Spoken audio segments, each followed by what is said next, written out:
want to really see something that's said, take a look at what happened. Hey. Why this beat so cold? We will make America proud again.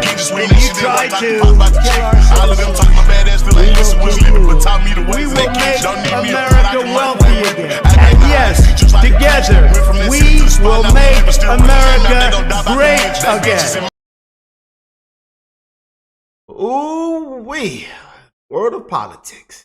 We can't keep up, family. I know. It's something breaking every 5 minutes. It is something breaking every 5 minutes, and we got something big out of Congress. Oh, brother. These Doge cuts. Doge, Elon Musk. They say Elon didn't toe his draws, and he had to stitch his draws back up, take a bath, because he had said in all that Diddy all. He had that Diddy all on him. Them hallucinogens and all that. You know, they say Elon was doped up. Doped up. Elon, are you doped up, sir? He's fidgeting and twitching and scratching his head. Hit himself in the eye. We don't know what's going on. He say, I'm sorry, Mr. President, I went too far. I went too far. I still love you, Mr. President. You know, and here we are. But it's going on. The big beautiful bill has stirred up a lot of this. How do y'all feel about the big beautiful bill? Let me know in the comment section. How do y'all feel about everything that's going on right now? Prayers for America, prayers for peace. We're praying for peace. We see what's going on with this whole attack, and oh man, there's a lot. Protests, these anti-Trump protests, people waving flags and burning the American flag. I mean, somebody please explain it to me. You know, and huge shout out to that chief down there in Florida. We got a video coming on that next. Oh my goodness, that was so beautiful. Shout out to our law enforcement. Salute to our law enforcement. The ones who make the ultimate sacrifice. Our veterans, our first responders. Yes, indeed, we have so many on the channel. Firefighters, paramedics, people who have saved lives, who have walked into burning buildings. You know, tons who've had an order. They had an order. And my love and respect goes to you. On this channel, you will be loved and celebrated and respected always. Shout out to the brave men and women out there. We love you and we thank you. You know, but peace through strength, common sense, the American First agenda. We are praying for President Trump and this administration and for America, man. Let's get into some big things. We'll start it off with this. Because this is Trump speaking on Elon Musk, and then we'll get into the main juicy part, you know, the Doge cuts and Congress and everything that's going on, these massive updates. Let's check it out. And he never had a problem. You know, it's very interesting. This is not something new. This has been there from day one, Speaker, right? We're going to abolish the EV mandate. And Elon still endorsed me because, honestly, he never, ever spoke to me about that. And I used to say, I'm amazed that he's endorsing me because that can't be good for him. I'm abolishing the EV mandate. And I once asked him about it. You never talked to me about that. He said, well, as long as it's happening to everybody, I'll be able to compete. It was a very interesting answer. I thought it was a very honest answer, to be honest with you. And I talked about it, that incredible. Longest. Wow. Let me just say that one more time. Don't let that go over y'all head. Elon Musk, he's that answer though. Again, still the #1 EV brand right now.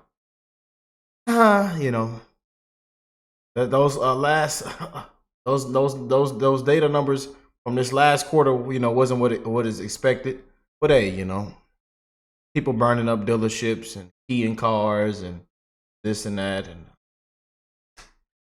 Elon Musk put a lot on the line. You know, he put his business on the line. We see what he did, the sacrifices that he made, what he did for President Trump this past election, campaigning for him, saving free speech, turning Twitter into X. Just a lot of things, man. And that's why we're not gonna come on here and bash Elon. You know, I know some of y'all feel this way. Some of y'all feel this way about Elon after all this has taken place. And you know, even Trump being daddy daycare and with Lil X, and for Elon to go that low and call the president a pedophile. And again, a lot of people are saying it was all orchestrated, staged, this was all a part of the plan, you know. And we see how Trump still is backing Elon and just wishing him well, and even shutting down the fake news media and saying that you guys are being very unfair to Elon Musk. You know, he's still just showing class and reserve, just being our president, man. And they have treated this man so unfair. That's one thing that really gets to me, of what this man has had to deal with, you know, and not just this year, for these last couple of years, you know, the big bad orange man. When does the dictate start? Threat to our sweet cinnamon sugar apple pie, vanilla ice cream democracy. When does the dictate start? Unbelievable. As long as it's happening to everybody, I'll be able to compete. It's a very interesting answer. I thought it was a very honest answer, to be honest with you. As long as it's happening to everybody, we'll be able to compete. Oof. And I talked about it, that incredible, you know, you would have thought he would have been from day one. You got to make sure you don't do the EV mandate, the abolishing, and never did. Very honest in that sense. And he did say to me, I actually asked him because it was like really strange how I'm with him. He's very, you know, a friend of mine, and he makes electric cars. And we're saying you're not going to be able to make electric cars, or you're not going to be forced to make all of those cars. You can make them, but it'll be by the market, judged by the market. And that's what he said. He said, as long as I'm on the same plane as everybody else, we're going to do good. We make a better product. I said, that's very cool. It's very cool. That was my answer. After that.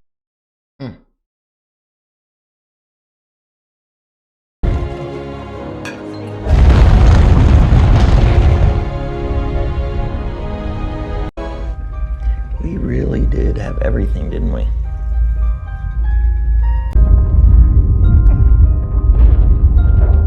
These intros, man, I tell you. What's up, guys? It's Benny. Maybe this is why Elon Musk and Donald Trump have made peace this week. I don't know, besties all over again. Because Congress is finally ratifying the DOGE cuts. Elon Musk took a $117 billion loss to his own net worth in order to join the Trump administration and create DOGE in order to fix the federal government bloat, waste, fraud, and abuse, and overspending. Some of the things that they identified were massive, hundreds of billions of dollars of losses to the American taxpayer, and Elon Musk fixed them. But here's the thing. What's done by the pen with the executive order can be undone by the pen, and it's actually Congress that passes a budget and signs off on spending bills, and the president then vetoes or not the spending bills. So it really lies with Congress where things get cut. Yeah, y'all know we think Congress is a criminal organization. They ought to walk in there and say, everybody, put your hands behind your back. Against the wall, on the floor. Frisk him down. Frisk that one down. Wait. Hold on, not too hard. Y'all done knocked her eyelashes off. What that is in her pocket? Yeah. They need an audit, be a full-blown investigations. Put them in an interrogation room, 103. Yeah, we got to get to the bottom of this. We have to get to the bottom of this. We got to find the dirty ones and the clean ones. There should be term limits. A lot of these people need to be walked out of here. I'm just saying. A lot of y'all been enriching yourselves. People got to be laughing to the bank. People got to be held accountable. Accountability. Everything else is just a short-term fix, right? And can be undone very quickly. But Congress can pass bills and can cut federal bloat. And that is precisely what Congress has just done by the thinnest of possible margins, with multiple Republicans voting against the DOGE cuts, but nonetheless, it happened. House GOP approves first batch of DOGE cuts. And it happened with massive cheering from the House floor. Ladies and gentlemen, let's read. House Republicans voted on Thursday to claw back billions of dollars in federal funding for public broadcasting and foreign aid, locking in the first set of slashes made by the Department of Government Efficiency. The chamber approved the legislation, known as the rescission package, with a 214-12 vote, greenlighting $9.4 billion in cuts to the U.S. Agency for International Development, USAID, which of course was a Democrat money laundering operation. We've covered it many times, but here's how it works. USAID goes and funds schooling in Kenya, school huts in Kenya, right? The people who build the school huts never actually build them. The funding stays right in Washington, D.C. The people who run that NGO to build the school huts, they pay themselves $50 million a year for their hard work, and they donate all that money back to Democrats to complete the cycle, right? To continue the self-licking ice cream cone, right? It's like the human centipede of government waste. Elon Musk found it and blew it up. And now Congress has finally ratified it and has cut their funding.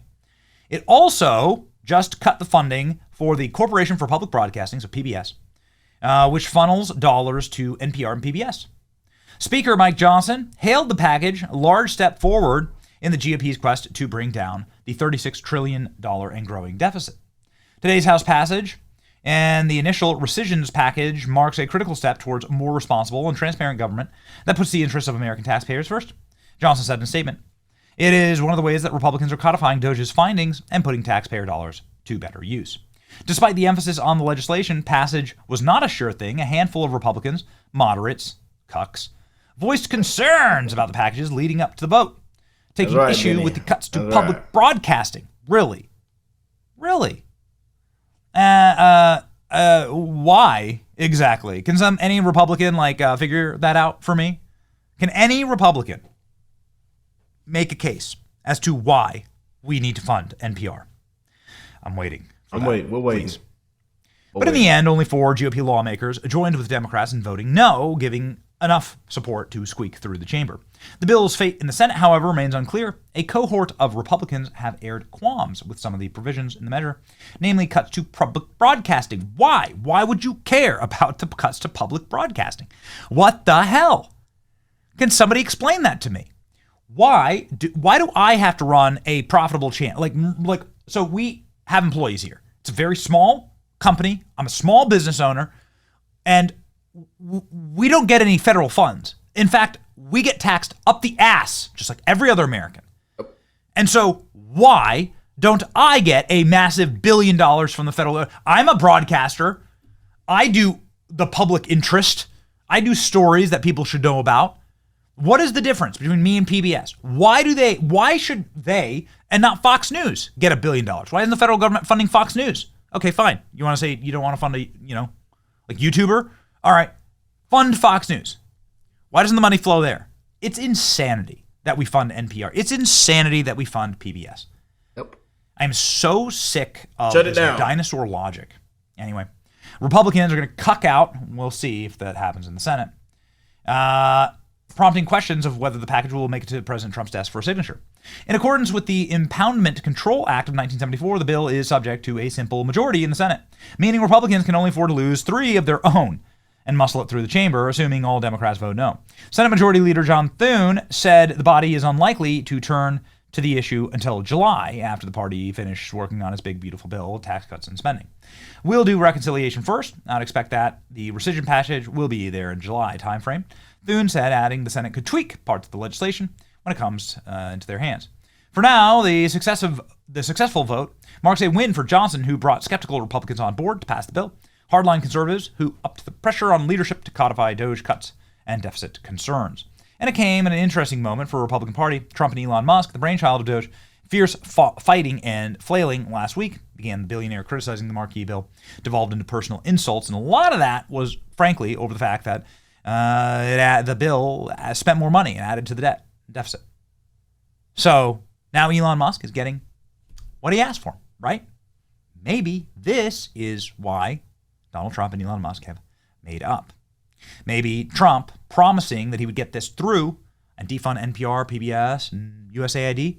These are the big ones. Maybe this is what led to the 2 on the mend. right? Because Elon Musk publicly apologized, called Donald Trump, and has been responding to various tweets with heart emojis, saying that he wishes Trump well and that he's going to continue to support Trump, and Trump saying the exact same thing about Elon, right? And that's, of course, what we want. As we've said many times before, Donald Trump and Elon Musk don't have to be best friends. In fact, personalities like that don't lend themselves to being like very close friends because they're both alpha male bulls, right? Very aggressive. But we don't want them to be enemies. Not want them to be enemies. Got to be very aggressive on these kind of things. This was Elon Musk's pet project, but they don't have to be enemies. All right? They need to be allies, not enemies, allies. So, ladies and gentlemen, this is very good news. And to send you off, I have this line of questioning. The head of NPR, a truly wicked witch named Catherine Maher, getting questioned about how much she hates white people. And this is the person who the government is funding to the tune of billions and billions of dollars. This is where the money's going. Again, it's insane. Thank you, Republicans, for defunding this. Do you believe that America is addicted to white supremacy? I believe that I tweeted that, and as I've said earlier, I believe much of my thinking has evolved over the last half decade. Oh. It has evolved. Why did you tweet that? Throw this heifer in handcuffs. Put this heifer in handcuffs. I don't recall the exact context, sir, so I wouldn't be able to say. Okay. Do you believe that America believes in black plunder and white democracy? I don't believe that, sir. You tweeted that in reference to a book you were reading at the time, apparently, The Case for Reparations. That ginger beer, y'all. Need Craftsman Reeds, y'all. Come on, reach out to me. We'll get the sponsorship going. That ginger beer. 0 calorie. Made with fresh ginger. Non-alcoholic. Them patrons say, Rick, it need a little couple shots in there, Rick. You can't be drinking that non-alcoholic stuff, Rick. That's for little girls, Rick. Made with fresh ginger. Y'all think it's made with fresh ginger? Let me know in the comment section. I don't know. They say that, you know. Is the ginger fresh? It tastes refreshing though. We need a sponsorship on the channel now. Somebody reach out. I don't think I've ever read that book, sir. You tweeted about it. You said you took a day off to fully read The Case for Reparations. You put that on Twitter in January of 2020. A disgrace. Apologies, I don't recall that I did. Okay. I'd no doubt that your tweet. Yeah, she get up here and piss on herself, have a dummy attack like they always do. You know, put this heifer in handcuffs. There is correct, but I don't recall that. Okay. I don't recall. Do you believe that white people inherently feel superior to other races? I do not. You don't? You tweeted something to that effect. You said, I grew up feeling superior. How white of me. Why did you tweet that? I think I was probably reflecting on what it was to grow up in an environment where I had lots of advantages. It sounds like you're saying that white people feel superior. I don't believe that anybody feels that way, sir. I was just reflecting on my own experiences. Do you think that white people should pay reparations? I have never said that, sir.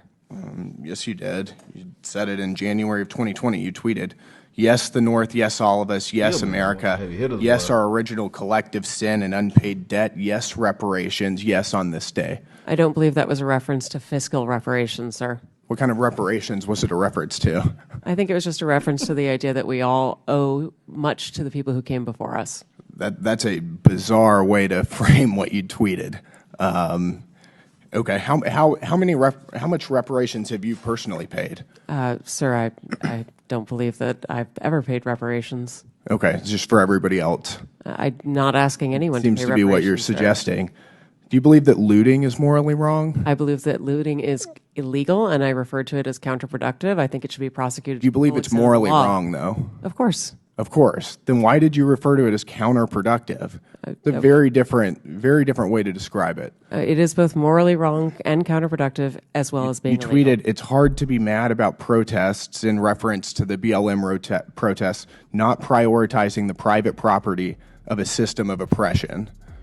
You didn't condemn the looting. You said that it was counterproductive. NPR also promoted a book called In Defense of Looting. Do you think that that's an appropriate use of taxpayer dollars?